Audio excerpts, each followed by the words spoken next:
আজকে চিফ অ্যাডভাইজারের সাথে ইউরোপিয়ান ইউনিয়নের chief election election observer Ivars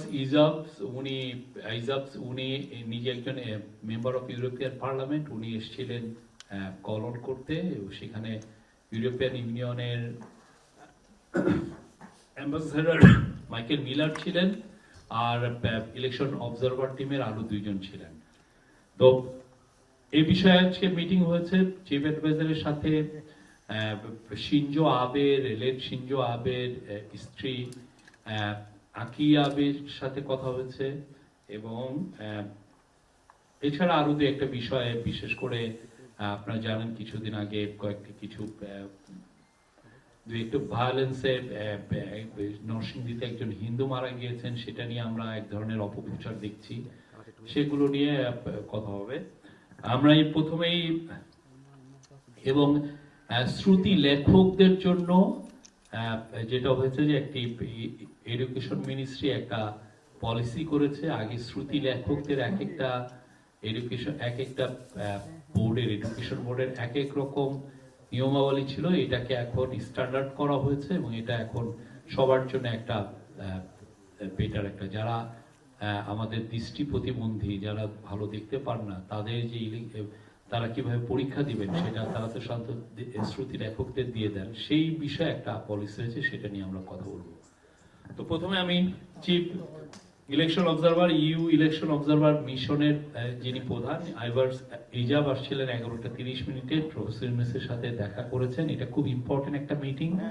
উনি আসছিলেন যে অনেকগুলো বিষয়ে আলাপ করতে, ইলেকশন প্রিপারেশন সম্পর্কে জানতে, লেভেল প্লেইং ফিল্ড সম্পর্কে জানতে, গণভোটের ইয়েস ভোট নিয়ে জানতে, এগুলো নিয়ে অনেকগুলো বিষয়ে কথা বলেছেন। তো প্রথমেই উনি বলেছেন যে একটা বড় ইলেকশন অবজারভার টিম পাঠাচ্ছে, কারণ বাংলাদেশে জন্য এই আসন্ন ইলেকশনটা হবে হিস্টোরিক। তাদের মতে এটা খুবই একটা হিস্টোরিক ইলেকশন। আপনারা জানেন যে ইউরোপিয়ান ইউনিয়ন অনেক দেশেই কিন্তু তারা ইলেকশন অবজারভার টিম পাঠায় না, কিন্তু বাংলাদেশে পাঠাচ্ছে, বিকজ বাংলাদেশের সাথে তাদের একটা বড় একটা ট্রেড পার্টনারশিপ আছে, বাংলাদেশের একটা বড় জনগোষ্ঠী, এবং তারা বাংলাদেশকে তাদের একজন ক্লোজ ফ্রেন্ড হিসেবে বিবেচনা করে। আর পুরো শেখ হাসিনার আমলে প্রায় 16 বছরে একবারের জন্য ওরা কোনো ইলেকশন অবজারভার টিম পাঠায়নি। উনি বলছেন, আইভার্স ইজাব বলেছেন যে উনি সর্বত্র পজিটিভ ফিলিং, ইলেকশন নিয়ে পজিটিভ ফিলিং, এনথুসিয়াজম দেখছেন। কারণ হিসেবে উনি বলেছেন আগের 3টি পার্লামেন্টারি ইলেকশন ক্রেডিবল হয়নি। উনি election preparation, level playing field বিষয়ে জানতে চেয়েছেন, এবং একটা বিষয়, এই পুরো আলোচনায় আওয়ামী লীগ বিষয়ে আওয়ামী লীগের পার্টিসিপেশন নিয়ে কোনো ধরনের কোনো আলোচনা হয়নি। গণভোট নিয়ে কথা হয়েছে। বলেছেন যে ইউএস ভোট খুবই ইম্পর্টেন্ট।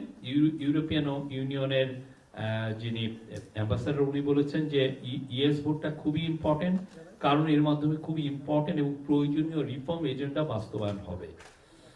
আর আইভার্স ইজাব আবার বলেছেন যে ইলেকশন অফ মিশন, তাদের যে ইলেকশন অবজারভার যে মিশন, এটা এখন দেশের সর্বত্র ছড়িয়ে পড়বে। ওরা সব জায়গাগুলোকে মনিটর করবে। তারা ইলেকশন বড় বড় পলিটিক্যাল পার্টির সাথে কথা বলবে, অন্যান্য স্টেক হোল্ডারদের সাথে কথা বলবে। আমাদের চিফ অ্যাডভাইজার বলেছেন যে, চিফ অ্যাডভাইজার প্রফেসর ইউনূস বলেছেন যে উনি ইউরোপিয়ান ইউনিয়নকে আশ্বস্ত করেছেন যে ভোট, আগামী যে ইলেকশনটা এবং গণভোট খুব সুচারুভাবে সম্পন্ন হবে। এটা ফ্রি, ফেয়ার, ক্রেডিবল, পিসফুল, এবং এটা একটা ফেস্টিভ ইলেকশন হবে।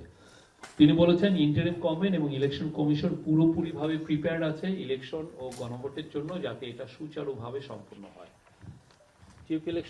চিফ অ্যাডভাইজার বলেছেন লেভেল প্লেইং ফিল্ড প্রত্যেকটি রাজনৈতিক দলের জন্য সমান থাকবে, এটা নিয়ে উনি কোনো সমস্যা দেখছেন না। তিনি বলেছেন এটা তেমন কোনো সমস্যা হবে না। প্রফেসর ইউনূস ইউরোপিয়ান ইউনিয়নকে ধন্যবাদ জানিয়েছেন এই ইলেকশন অবজারভেশন মিশন পাঠানোর জন্য।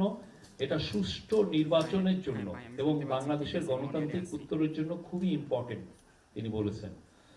চিফ অ্যাডভাইজার বলেছেন দেশের ভালনারেবল ভোটিং সেন্টার গুলোতে বডি অন ক্যামেরা থাকবে। আপনারা জানেন সিকিউরিটি ফোর্সের কাছে বডি অন মানে বডিতে লাগানো থাকবে ক্যামেরা, ওইটা দিয়ে মনিটর করা যাবে যে কোথাও কোনো ট্রাবল হচ্ছে কিনা, কোনো ধরনের কোনো ল অ্যান্ড অর্ডার সিচুয়েশন কোথাও ডিটোরিয়েট হচ্ছে কিনা, এবং এটা একটা সেন্ট্রালি একটা অ্যাপের মাধ্যমে যুক্ত থাকবে। ফলে সেন্ট্রালি উপজেলা, জেলা, ডিভিশন এবং একদম ঢাকা থেকেই খুব সহজে মনিটর করা যাবে কোথায় কি হচ্ছে। সব সেন্টারে সিসিটিভি থাকবে, এর ফলে খুব দ্রুত ট্রাবল মেকারসদের আইডেন্টিফাই করা যাবে। এবং সাথে সাথে আপনি জানেন যে মিলিটারি থাকবে স্ট্রাইকিং ফোর্স হিসাবে, র্যাপিড রেসপন্স স্ট্রাইকিং ফোর্স হিসাবে থাকবে, তারা তখন এই র্যাপিড রেসপন্স করতে পারবেন। আর ইয়েস ভোটের বিষয়ে চিফ অ্যাডভাইজার বলেছেন যে ইন্টারিম গভর্নমেন্ট ইয়েস ভোটের জন্য ক্যাম্পেইন করবে এবং করছে, এবং এর বিষয়ে অ্যাওয়ারনেস বিল্ড আপ করবে। এই বিষয়ে ইন্টারিম গভর্নমেন্ট লিগ্যাল ওপিনিয়ন নিয়েছিল, এবং এই টপ লিগ্যাল এক্সপার্টরা বলেছেন যে ইন্টারিম গভর্নমেন্ট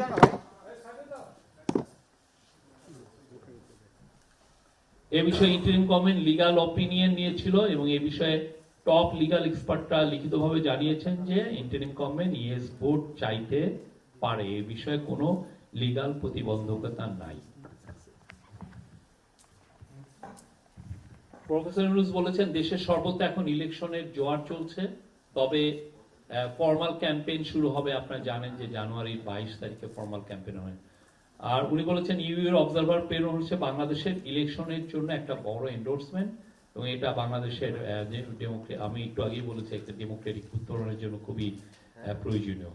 ইলেকশনের জন্য উনি বলেছেন যে মেজর চ্যালেঞ্জ হচ্ছে সোশ্যাল মিডিয়া থেকে যেই ধরনের সোশ্যাল মিডিয়া ব্যবহার করে আপনারা জানেন যে খুব ম্যাসিভ মিস ইনফরমেশন, ডিসইনফরমেশন ছড়ানো হচ্ছে, এবং এখানে এইটা দিয়ে অনেক ক্ষেত্রে ভায়োলেন্স ইনস্টিগেট করা হচ্ছে। তাছাড়া পতিত স্বৈরাচারের লোকেরা ইলেকশন ডিসরাপ্ট করার চেষ্টা করবে, তবে সিকিউরিটি ফোর্সেস পুরোপুরি রেডি থাকবে যে কোনো চ্যালেঞ্জ ফেস করার জন্য, তারা অলরেডি রেডি আছে। প্রফেসর ইউনূস বলেছেন ওমেন এবং ইয়াং পিপলদের মধ্যে ভোটের জন্য খুবই এনথুসিয়াজম লক্ষ্য করা যাচ্ছে, এবং খুবই হাই এনথুসিয়াজম, এবং আসন্ন নির্বাচনে উনি আশা করছেন খুবই ভালো টার্ন আউট হবে। এই ছিল আজকের মিটিং, মানে ইউরোপিয়ান ইউনিয়নের চিফ ইলেকশন অবজারভারের সাথে মিটিং এর মূল ডিসকাশনের বিষয়বস্তু। এছাড়া আকি আবের সাথে ওনার একটা মিটিং হয়েছে, এবং সেই বিষয়ে আমাদের ডেপুটি প্রেস সেক্রেটারি উনি কথা বলবেন। আর তারপরে যে কথা বলবেন ইয়ের বিষয়ে, কিছু ভায়োলেন্সের বিষয়ে আমাদের Faiz Ahmed senior assistant press secretary বলবেন।